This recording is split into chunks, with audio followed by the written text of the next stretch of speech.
బహుశా కార్యకర్తలకు అనుకున్న మేరకు బహుశా నేను చేయలేకపోయి ఉండొచ్చు. కానీ ఇవాళ ఒకటే చెప్తా ఉన్నా, ఈరోజు ఈ కష్టాన్ని చూసిన వ్యక్తిగా చెప్తా ఉన్నా, రేపొద్దున ఇలా ఉండదు. రేపొద్దున జరిగే ప్రతి విషయంలోనూ వైఎస్ఆర్సీపీకి కార్యకర్తే నెంబర్ 1గా ఉంటాడని మాత్రం ఖచ్చితంగా చెప్తాను. ప్రతి కార్యకర్తకు నేను ఒకటే చెప్తా ఉన్నా, ఎవడెవడైతే మీకు అన్యాయం చేశాడో పర్వాలా, అన్యాయం చేయండి, చేయించుకుంటాం, టైం మీది, కానియండి, కొట్టండి అని చెప్పండి. ఆడు ఎవడు ఏం చేస్తా ఉన్నాడో పేరు రాసుకోండి. రెడ్ బుక్ అని నేను చెప్పను, కానీ పేరైతే రాసుకోండి. మీరు ఏ బుక్లో రాసుకున్నా పర్వాలా, పేరైతే మీరు రాసుకోండి. దాని తర్వాత మాత్రం అన్యాయం చేసినోనికి సినిమా మాత్రం మనం చూపిస్తామని చెప్తాను. ఆ మనిషి రిటైర్డ్ అయి ఉన్నా కూడా లాక్కొని వస్తా, ఆ మనిషి దేశం విడిచిపెట్టిపోయినా లాక్కొని వస్తా. ఎవరిని వదిలిపెట్టేది ఉండదు. ఒక్కొక్కడికి మాత్రం సినిమా మాత్రం ఎలా చూపించానో అలా చూపిస్తామని మాత్రం చెప్తాను. ఖచ్చితంగా వీళ్ళు ఏదైతే నాటుతున్నారో, ఏదైతే ఇత్తుతున్నారో, ఇది రెండింతలు వీళ్ళకి పండే కార్యక్రమం కూడా జరుగుతుందని మాత్రం ప్రతి కార్యకర్తకు గట్టిగా చెప్పండి. ఎందుకనంటే ఈరోజు రాష్ట్ర వ్యాప్తంగా ఇదే జరుగుతూ ఉంది. ఒక్కొక్కని కథ వింటూ ఉంటే నిజంగా మనసుకు బాధ కలుగుతుంది. ఆ బాధ ఎలాంటి బాధ అంటే చెప్పలేం. అసలు మంగళగిరిలో ఒక పాపను, కృష్ణవేణి మంగళగిరి పాప, సోషల్ మీడియా పాప తీసుకొని పోయి, ఆడపాపను కూడా, ఆడ కూతురని కూడా చూడుకోకుండా తీసుకొని పోయి హైదరాబాద్ నుంచి ఎత్తుకొని వచ్చి స్టేషన్లలో పెడతా ఉన్నారు. ఇంకొక పాప సుధారాణి, ఆ పాపను నెలలు ఈ స్టేషన్ నుంచి శ్రీకాకుళం నుంచి తిప్పినారు.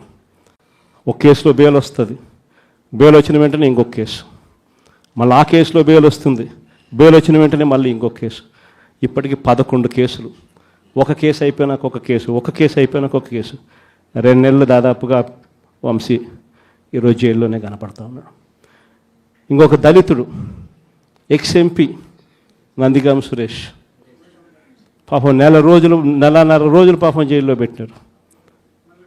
బెయిల్ రాకుండా అడ్డుకుంటూ జైల్లో పెట్టారు. మళ్ళా చివరకు కోర్టుల ద్వారా ఎంతో కష్టపడితే బెయిల్ వచ్చింది.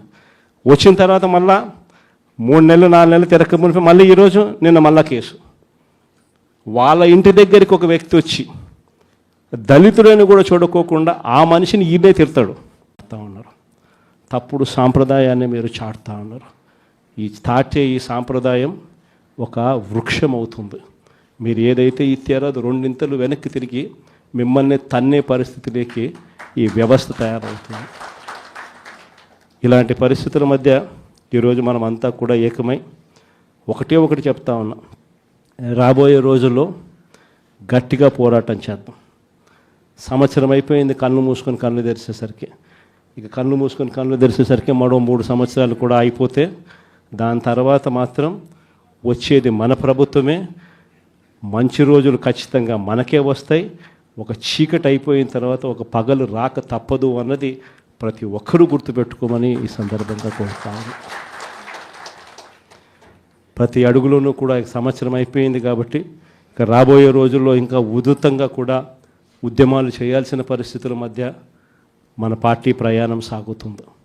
ఈ లోపల మనం గ్రామ స్థాయి దాకా కూడా మనం వెళ్ళిపోయి గ్రామ కమిటీస్ ఫామ్ చేసుకోవడం దగ్గర నుంచి మొదలెట్టి బూత్ కమిటీస్ ఫామ్ చేయడం దగ్గర వరకు కూడా పూర్తిగా మనం చేసుకోవాల్సిన కార్యక్రమాలు, ఏర్పాట్లు అన్నీ కూడా వ్యవస్థీకరణగా మనం చేసుకునే కార్యక్రమం మనం చేసుకుందాం.